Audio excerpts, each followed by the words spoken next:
Welcome back. Welcome you joining us at Moneycontrol. I'm Manisha Gupta, and the focus today is on pulses, where we have seen the prices continue to gain up on a week-on-week and a month-on-month basis as well. Well, to begin with, the concerns really begin from the weather and the sowing numbers, both of them which have been slightly on the lower side. So when you look at the overall sowing numbers, we are down by nearly 8.5% on an year-on-year basis. And when you look at each of the Kharif pulses, whether it has been about tur or moong or urad, all of these pulses have seen lower sowing as compared to previous year, as you can see.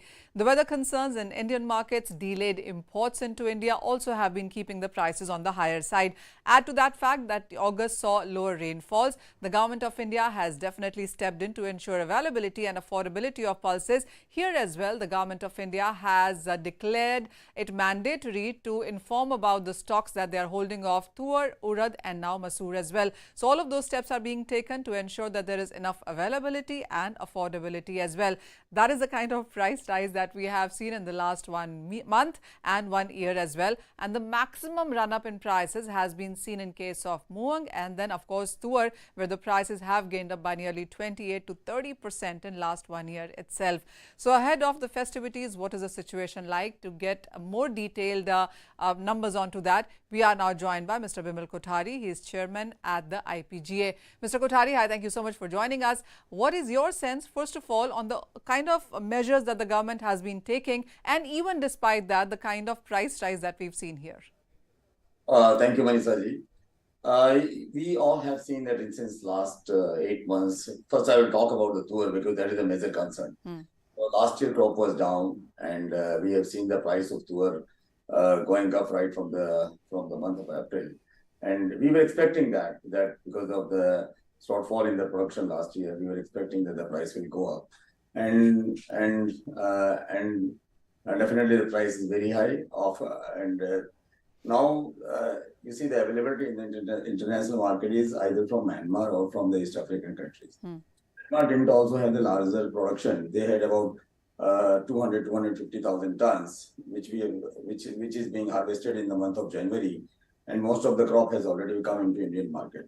Because whatever the tur is being grown in the international market is coming to India only, because India is the major buyer, major consumer of the tur in the world. Rather, they are the only one. I think the 90%, 5% of the production comes from the Indian market. East African crop has recently started. I think in coming months we will see a lot of arrivals. There is a good crop. I mean, the crop is definitely not a concern in East African countries. When I'm talking of the East African countries, these are Mozambique, Tanzania, Malawi, Sudan. So they have already harvested their crop. Shipments have started taking place, and I'm sure by second week or third week of September we will see a lot of arrivals.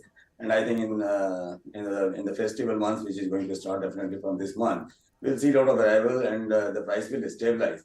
Price should not further increase. But we all know, because of the deficient monsoon this year, particularly the month of August, which was very dry, so it has really affected a number of Kharif crops. We cannot say much about the tur production because still we have some showers in the planting areas. I think there may not be so much concern about the production, but this is very premature to say anything about the future. The next year's crop, which is going to be harvested in the month of December and January. But definitely there is concern. It's not going to be easy. It's going to be a very difficult situation. It looks like. Talking about the other crops like urad and moong beans, we are going to harvest in the next month, and definitely there is a major issue in both the crops, because August month was completely dry, and it has really affected both the production of both the crops. If you look at the moong beans, which was very good in Rajasthan. In fact, Rajasthan this year had a good monsoon in the beginning. Right from the April, they had showers because of the storm there, and also in the month of July there was good rainfall. So there was a good production numbers being reported from Rajasthan. In fact, the yield looked like almost 125%, but which has now significantly will come down, and we are assessing the loss. Government is also assessing the loss, how much it will be. Okay. So definitely there is going to be concern in both the moong and urad crops. Okay. And I think it is going to be difficult. So what I think is the time that of course urad import has been allowed, and since more than 1 year, and it is under OGL. We will see we are seeing the regular import of urad from Myanmar. Myanmar has about the stock about 250,000 tons, and they will harvest the new crop in the month of January, where it will be, I think, should be around 700,000 tons. And of course, since the prices are very good, the prices are above minimum support price. So I'm sure that our Rabi crop, where we also grow the urad, I think if the production is good in those months, I think it will take care of our requirement. Okay. As far as moong is concerned, I think government of India should now allow the import of moong beans because among all the moong crop, the cycle is very it's a small cycle of 60 days, 65 days, and there are a number of crops in our country in different areas during the different seasons. But this is one of the major crops which we get during this month in the September. So which is going to get affected, and I think this is the time that because already moong prices. So what's your sense, Mr. Kothari, on how much could we see the moong crop getting affected because of the weaker monsoon in August? As I said, we are assessing the loss, but what reports we are getting, these are not authenticated report, but I see, so it is told that about 30 to 50% it may get affected, but I really don't believe these reports because these are unauthenticated reports coming from various, not very serious sources. So, but definitely there is going to be a significant, it's not going to be a small number, it is going to be a significant number. So, easily it could be 30 to 40%. And how would you also see the government's latest action on masoor now? Because this has been a proxy pulse for a very long time. I mean, we've seen the government also continuing to say, and US trade agencies also continuing to advise that with lesser tuar, enough of masoor. I mean, this is a dal to go to, but with the masoor being hoarded and the kind of notification that the government has come in yesterday with, how do you read that? I think the government is now, you see the food inflation, if you see, it's going high. So I think the government is taking the measures to control. I think they are taking the precautionary steps. So moong prices, if you look at the masoor prices, they are a little bit more than the minimum support. I think, in fact, I can say they are almost ruling around minimum support price, around 61, 62, whereas the minimum support price is 60 rupees. If you look at chana also, chana's minimum support price 54 rupees. And it is selling around 65 rupees. Last few days, we have seen the chana prices are stabilizing in the market. So I really, if you look at the price of both the masoor and chana, I don't really see any alarming or any concern about these crops. And definitely some demand will shift to these crops because when the availability of tuar and urad is, I mean, there is more impact of the shifting of on these pulses from tuar because tuar is widely consumed in our country. And since the availability is definitely going to be a concern throughout the year, so I think there will be some shift to this, but availability of masoor and chana is available in plenty with the NAFED, and NAFED is selling chana regularly in the market. So I think at these prices there should not be much concern. All right. The major point that the government seems to be in action also is, one, of course, the consumers should get fair price. The other is also because there's festivities coming ahead now. What is your sense on what is the kind of demand that you're looking at for the next 3 or 4 months? Is there enough availability? And with the kind of demand estimates that you're looking at, what is your sense on prices going forward? Yeah, and if you look at the availability, as I said, besides tuar and urad, the other pulses, there is not much issue. There is enough lentils available in the country. Masoor, we had a good crop this year, about 1.6 million tons.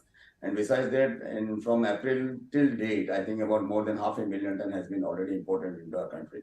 So availability of masoor is not an issue. Then chana also, NAFED has enough stock, and they are releasing regularly in the market. So in coming seasons, I don't think there will be much issue about the availability of these pulses. Tuar, as I said, will start coming from the month of now from this month only, from 3rd or 4th week of from September, and I see that enough tuar will be available in coming months. So I don't think there will be much concern about the availability of tuar also.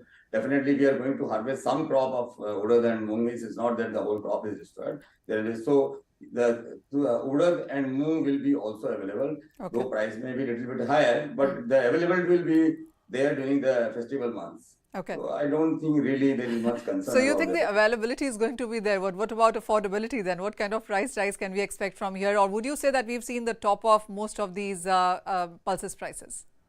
Frankly speaking, I don't think the prices should go up much more than Okay. the prices are already very high. So I really don't see, and now we are going to harvest the crop, so definitely the prices should stabilize or come down. So I don't think there will be any prices to go further up and upwards. And since the availability will be, and the government is also, we as an association are also working with the government, and you want to work with the government to contain the prices and to ensure that the availability is there all the time. So I really don't see much concern about the availability. It will be there.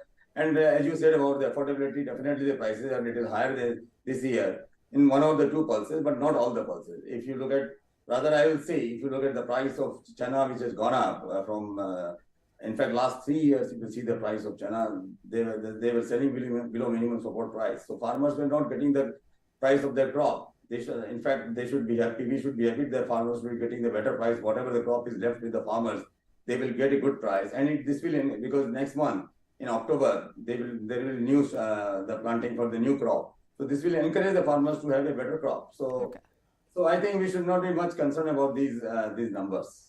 All right. And absolutely, as you said, there have been enough measures coming in from the government as well. So that's some good news coming in front of pulses there. Mr. Kothari, thank you so much for joining us here on Money Control with a deep dive on what the pulses sector really seems to be doing right now. So a couple of good news that we perhaps have seen the top in sense of pulses prices. Availability seems to be improving and affordability also is not going to be painful going forward for the festival season for the consumers.